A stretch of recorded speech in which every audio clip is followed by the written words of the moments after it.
experiences going on, so it's dope. Facts.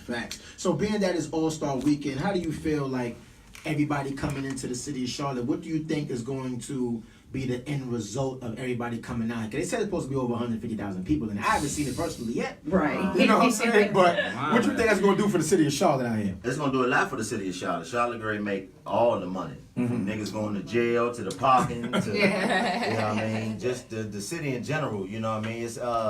It's a little different than CIAA because CIAA is more centered around just us. Right. The NBA is a much broader scope in regards to the people that's coming in. So I think that it's going to, be a big look for the city, man. And I'm glad that they was able to bounce back from losing it over that goofy shit a couple years ago. So it's really, it's really a good thing to see that they able to, hold such an amazing event. You know what I mean? Because the All-Star Weekend been going on for a long time, and it's going to continue to go on. So for Charlotte to fall into being one of them cities that was able to do it, I think they had it before at some point. Yeah, 91. Yeah, well, that was a long ass Goddamn, I didn't know that. Luke and them was popping. And people were complaining because I'm sure it was a lot more turned up back then than it is now. now. Yeah, because you ain't had no motherfucking. I don't know about that. It wasn't. The 90s was popping. It wasn't. It was. It wasn't. They Listen, said people were complaining that they were bored and they had nothing to do. Nah, there was no surveillance then. It was definitely more turned up. It was not damn televised. But yeah, it wasn't on IG. it was definitely more turned up in the 90s, I would assume. But,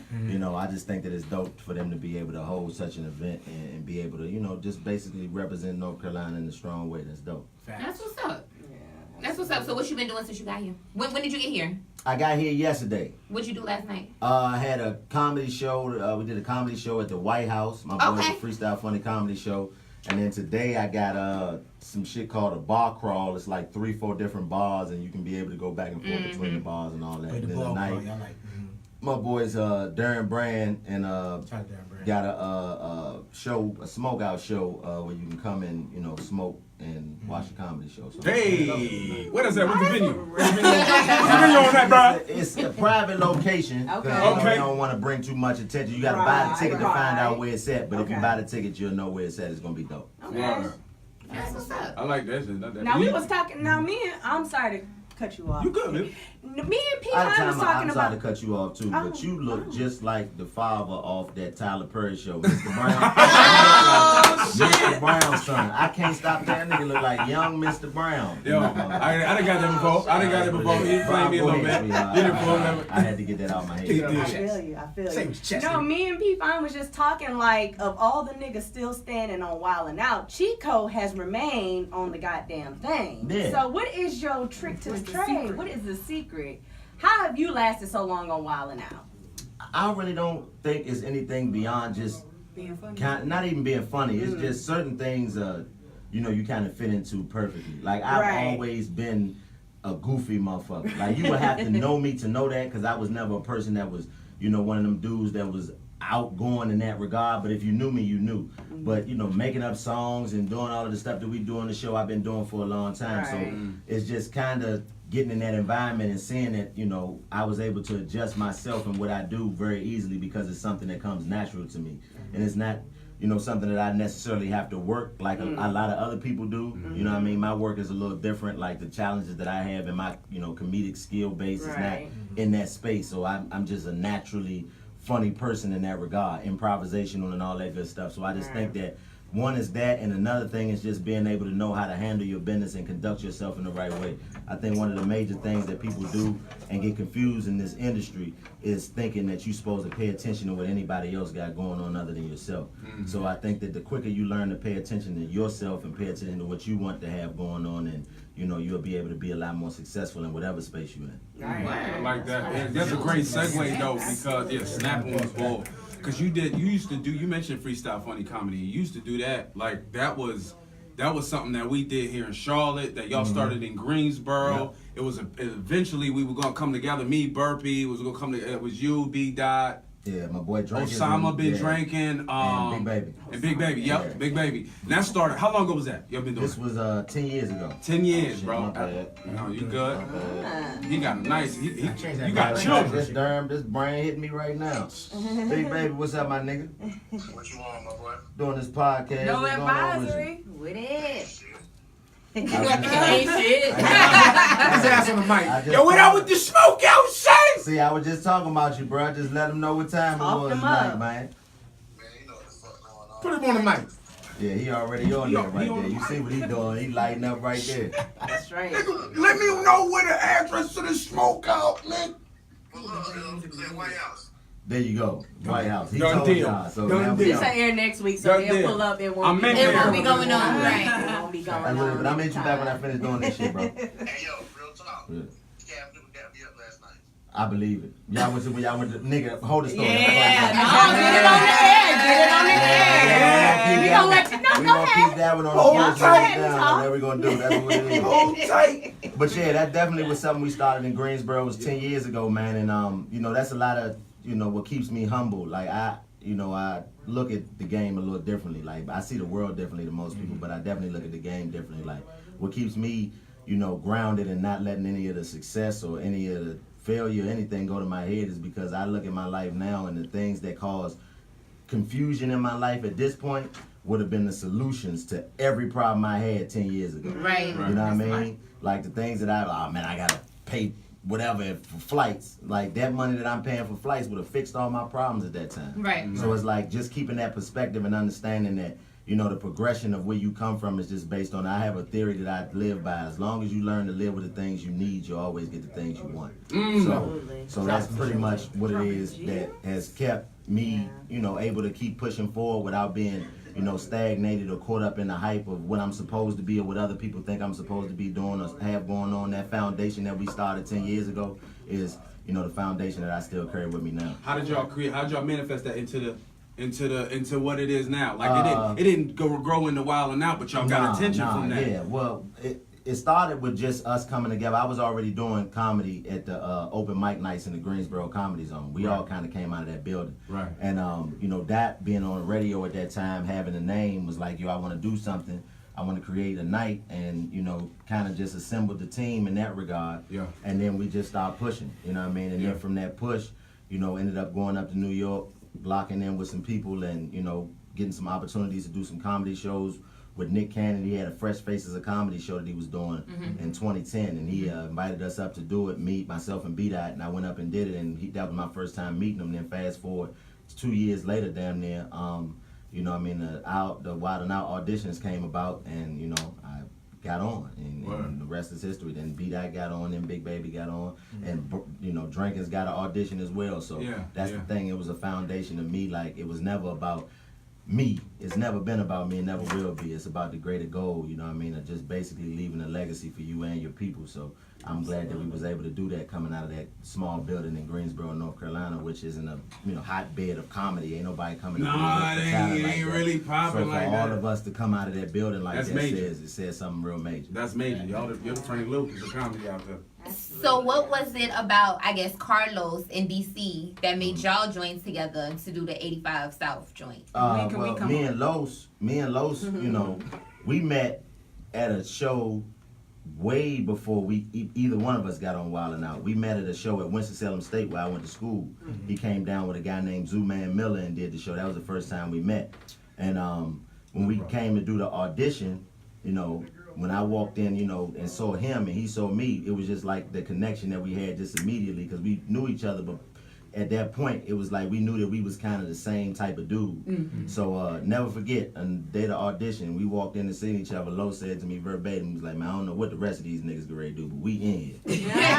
So that was just always a camaraderie. A lot of the things that we do has just been natural as God sent, you know what I mean? Like the old school battle, that wasn't anything none of this shit is planned. Right. It's just, we was in a break one day, the last day of shooting the very first season, it was French Montana, and then at the, you know, because I was rapping like that the whole season, because I just think the shit is funny. Yeah. And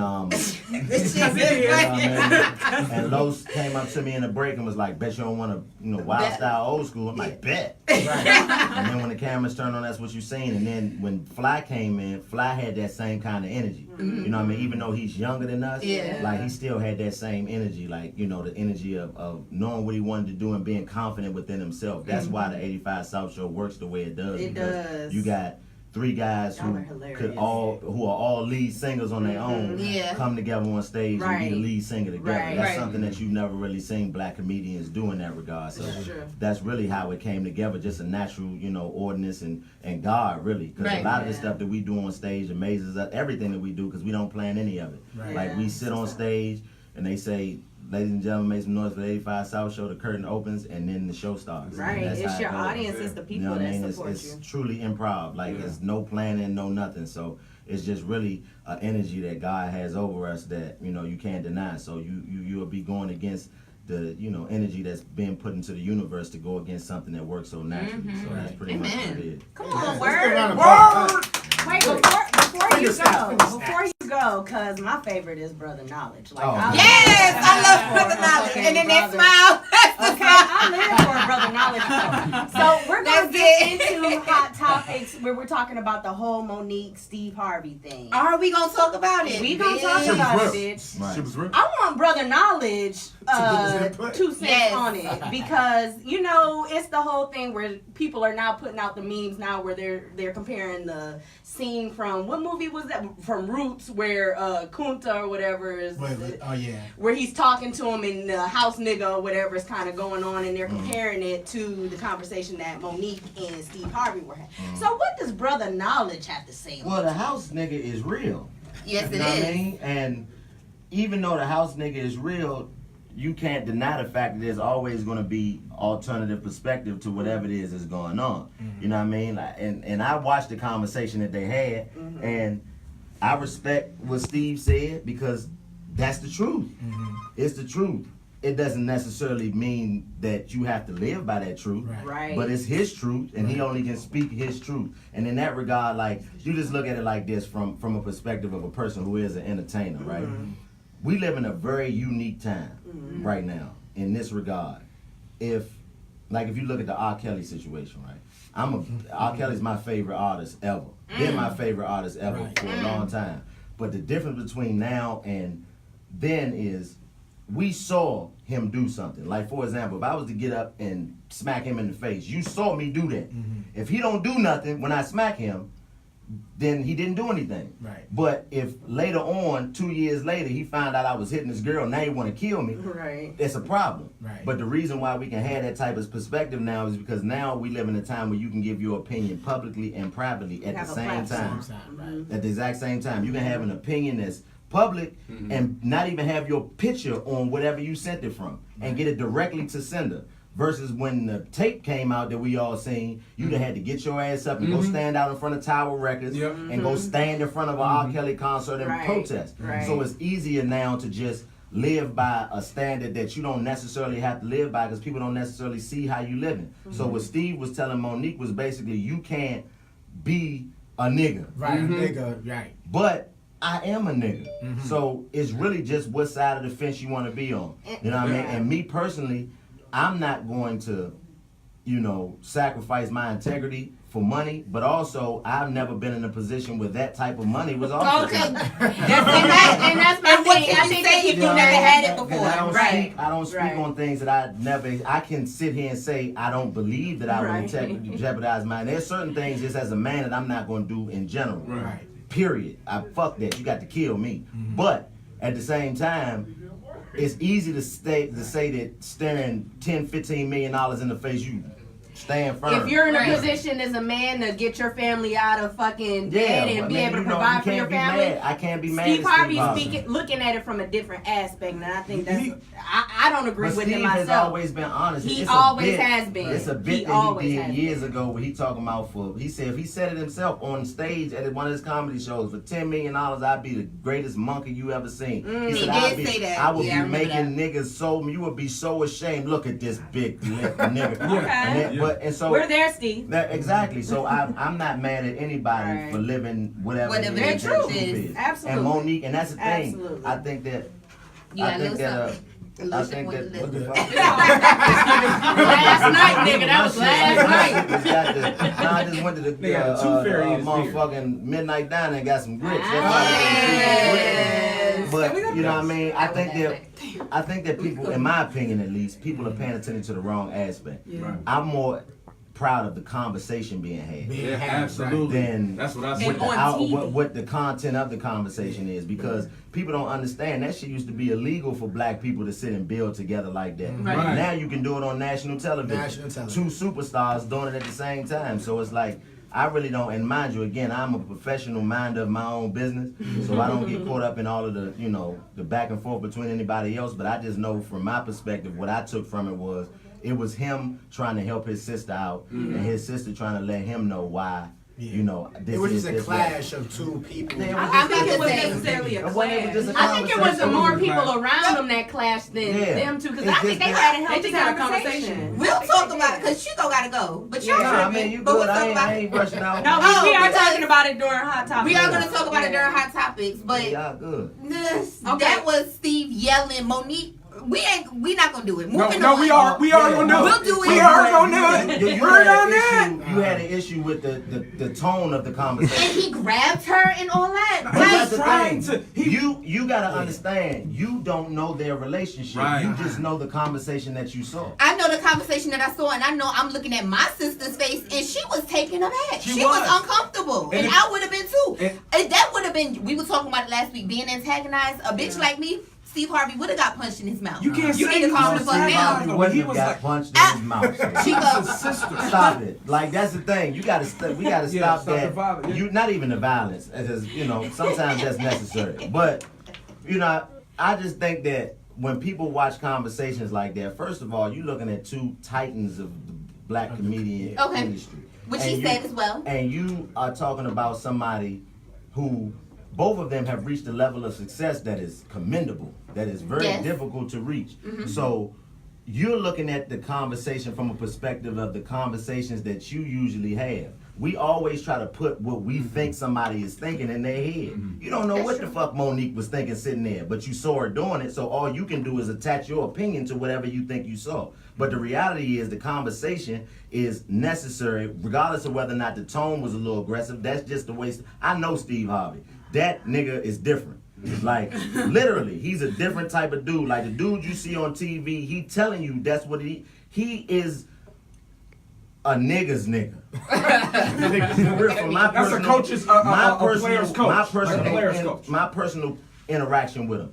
Steve is a solid dude in regards to the way he communicates, but when he told you, when I go and do this job, welcome to Family Feud. So right, how you gonna Family be Feud, mad at a right. nigga for telling you what it is? Now he was trying to share his perspective with Monique, but in defense of Monique is the same way in her regard. Fuck y'all. This is what it is, I feel. And I'm willing to stand on it. Y'all motherfuckers can kiss my ass. So when you get two people like that you know is like that, the reason why I feel like you feel like she was taken aback is because you never seen Monique not Take be a able second to seat. take control and snatch a motherfucker chest, man or woman. So that's just what gives you the opportunity to say, that was disrespectful. It was just unusual. It wasn't something that was disrespectful because you never had ability to see them two have conversations. That just might be the way that they communicate. They might communicate like that. Chico. No, so I'm still not with it. I mean, Steve Harvey is misogynistic as fuck. So I'm looking at it as a misogynistic man coming at a woman. What is misogyny to you? What does that mean? Misogyny, when I think, I'm not gonna say in general. We talking about For two you, specific me, right. people. Misogyny is being chauvinistic, thinking that men have a certain power, a certain control, superiority over women. Okay, well let me ask you this question. When does that apply and when doesn't it apply? Because you just said that being a male chauvinistic is men having power over women. So at what point do you give that power and take that power away? It's a fine line for us, because if somebody was to walk in here right now and a man put their hands on you, you expect every man in here to jump up and react, and that's right. But that's what not we're supposed to. that's not misogynistic. But it's the same thing. That's a man exerting power over you. And when a man exerts power over you, you expect other men with power to step in and handle that situation, right? Okay. So that's the same thing. No. It is, because you just changed the circumstance of it, and now it's a completely different thing. Me telling you to shut the fuck up, that's the same thing it's the same power. It's just how you choose to delegate that power. So it's a very fine line for a man and being chauvinistic and being a hero. So it's how you're choosing to delegate your power. So there's certain situations where it's necessary and certain situations that it's not. But that's the thing. Each woman is different. Right. Just because you might think that somebody saying shut the fuck up is disrespectful, there's certain women who like to be told, who need to be told to shut the fuck up. This bitch. Right next to it.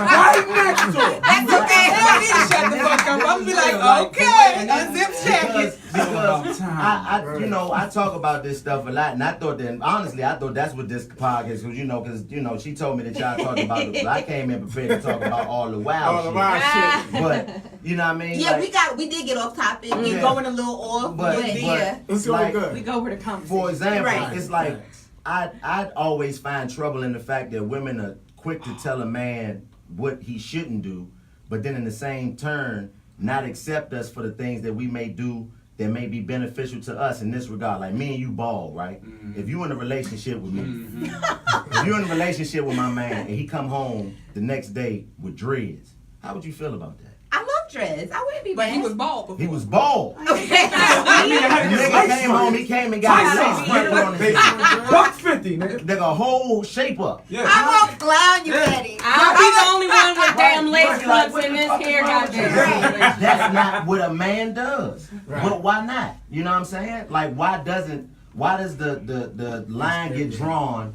in regards to what a man can do and can't do? It's all in perspective of what a woman chooses. Why you not to answering the accept. door and all that other shit? Okay, so if we take that same energy and apply it to when it comes to men talking about what women can and can't do, what we can't wear, what we can't, how many men we can sleep with, asking us how many bodies we got, shit like that. Yeah. Right. Is it not the same kind of conversation? But that's just the way of the world. You understand the way that we See, can't. y'all not about the society. No. That's what you said. Listen, I'm telling you, I'm gonna tell you the real Y'all shit. the same. This nigga and this nigga I'm the gonna same. tell you the real shit. Like this for real. This is what it is. I'm listening. Like in this I'm regard. listening. I like the conversation. Like you say that you're not about the society me, but this is the reality. Like if you, like you said, if you fuck 50 niggas, you a hoe. Yeah. If I'm I not. fuck 50 No. women, I'm just talking I about know the it's different. society. If I fuck 50 You niggas, did. you a hoe. Right. If I fuck 50 women, You then are I'm the the man. man. Right. But you know why? Because you have something that is to be entered. It's like a lock. If I got a lock and every key that you come in contact with open this lock, that lock ain't worth a motherfucker. Right. But if you got a master key, then that means that you the man.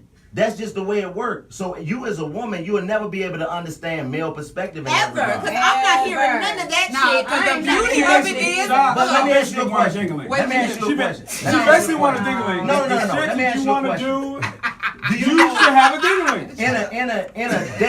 In a day, if a nigga eat fruit and goddamn drink water, Yep. I can fuck 5 times a day. If I'm healthy. And a woman can too. Right. But do you got to get 5 different dicks in your pussy is going to be worthless. How? Because- Why? Because- It's just like a Honda. It's time and miles depreciation. Listen, have you ever like you ever stripped the key down? Okay. You ever like just Right, lock yes. because you just keep Right. That's what your pussy is. You No, So what is your Hold dick? on a second. Your dick is the strip Your key, walls- nigga. But what? No, Your no. dick is the No, strip that's the key. thing. It has to be the same No, it is standard, not man. the same. Hold on a second. I'm so Wait. glad no, you here, Chico. You have Wait, no wait, idea. Chico. Don't act You like probably you know. Chico. I know. Hold on a Like second. Go ahead, Sean. Go ahead, Sean. Chico. This is You what I came probably. for. You probably. Talk had- over. Sorry. One Yeah. at a time. Chico, you probably had bomb ass, popping ass sex with a bitch last night that had sex with 90 niggas. Who gives a fuck?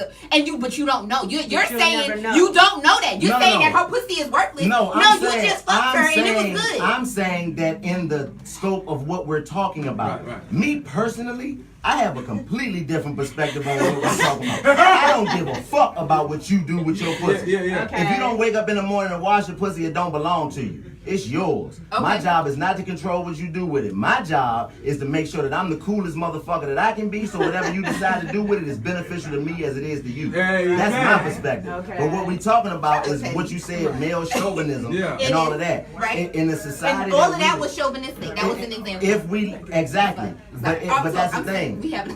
that's the thing. It's like this, right? You look at like the Me Too movement, right? And I respect, rape is the most horrible thing that you can do, whether you lying about it or doing it. But as a man, do you know how tough it is to be a motherfucker who can get some pussy, and then 20 years later you decide you didn't want to give me the pussy that you gave me and to say that I took it? Like, how is that not a power that women have over men? Yeah. But at the same time, there are women like myself who feel that if you are lying, you should fucking face consequences because the shit is not fair. In terms of women, that's a fact. No, I agree. I respect that too, but in the same She sense, about women. She go to, pussy is the greatest prize ever bestowed upon man. Especially if it's good. And You know what I mean? But it ain't shit without dick. It ain't shit. It ain't shit without dick. Just The like pussy if ain't you got a lot full of Mercedes Benzes, they just look good sitting there until a motherfucker get in one and put off the light in it. That's a fact. So all of the games that we play with each other in regards to men and women don't make no sense to me because the reality is without each other we worthless. We ain't. That's a fact. You understand? I'll So take it. my theory in regard, and mind you, I don't ever want to be in a relationship or ever want to be nobody's husband. That shit is goofy to me. Yeah. Because I don't lie to women. I'm not gonna tell you no Well, bullshit. keep it real then, Chico. I'm gonna let you know Right. exactly what it is. And it's the thing, women always, it's great to have conversation, but from personal experience, I've yet to meet a woman who can handle the truth. Right. No, that's a fact. That's Yeah. true too. Yeah. Because the truth from a man is one of two things. Especially it's a either man she horrible or loves, boring. right? Yeah, it's Yeah. tough. Oh, it's very boring. That's It's a fact. either horrible or Especially horrible. dramatic. Or horrible. shit can It's feel like no a in night. between. Yeah. So Yeah. when you meet me, when I meet a woman, you know how much pussy I don't get because I tell the truth? Like, I meet women and they be like, do you have a girlfriend? No, but I got a couple of women that I rotate in and out of my life on occasion. Some have, different abilities Where to my get in keys? contact. Right. You see what I'm saying? Yeah. But if I was to say, oh, I'm kind of just That finding game. myself right now. That you know game. what I mean? But you know what the thing Right. is? That's what they Sometimes wanna we hear. hear that game and we still hear the other shit. Like, okay, this nigga is But that's on the thing, that. but I then don't- sometimes you can meet a unicorn who don't give a fuck. He's the unicorn. He's No. the No, No, I'm saying unicorn. with a female. I okay. mean, but that's the female. thing. Yeah, you can. Y'all, we are Nah, different. man. Men and women are different in regards They to are. our emotional track. Like, you are going to feel way more attached to me quickly Emotionally, than right. I am to you. And you know why that is? It's our Because nature. I have to show you the best of me immediately. You don't have to do shit but look as pretty as y'all three sitting looking right now. No, no. That's Still all look you gotta pretty. do. No, no. You don't have to do nothing. I have to come with the CEO qualities. I have to have. I have credit. to have good credit. Good- I nice have to car. have motherfucking a car. Not too many bitches. Not too I many gotta kids. Not too many kids. I gotta be able to make you feel safe. I gotta make you feel. Wanted, I Right. gotta- And I most gotta of all, be a you man. you become responsible And for their happiness. Yeah, exactly. I gotta take responsibility for your emotions, and on top of all of that, I can possess all of them characteristics. But if I can't fuck, It's over. dead. It's over over. with. That's a fact. so you and this that. this is the ego Double of a woman. standards. Y'all ego is way bigger than a man's ego could ever be. I'm gonna We tell you just why. before you got here, we just had a whole conversation on how we used to fuck broke niggas. I'm So I gonna don't tell think you so. why your ego is Thank bigger than you. mine. Say that again. That was in the phase. That I'm was gonna in the tell phase. you why. Yes, I'm gonna tell now. you why your ego is bigger than a man's, in my opinion. Because, like you just said, I gotta have all of those characteristics just to get you right, and then I gotta be able to fuck, and I gotta be able to fuck good, or else you is out of there. Forever. But then once I get you, you so egotistical that you expect me to just stop doing all of this great shit that I done built up because I found you? No, it don't work that way. I done been building my whole career up to be in the NBA, and now because I took a game on the side court, I can't go to the league now? Nah, fuck that. So I have a question. So are you with what I would hope you was, well, we'll see what you say. Are you okay with talking to a dating a woman who says that she has multiple men rotating out of her life as well? Yeah. Okay. Yeah, because like I said, I understand the women. I was raised differently. My father was killed.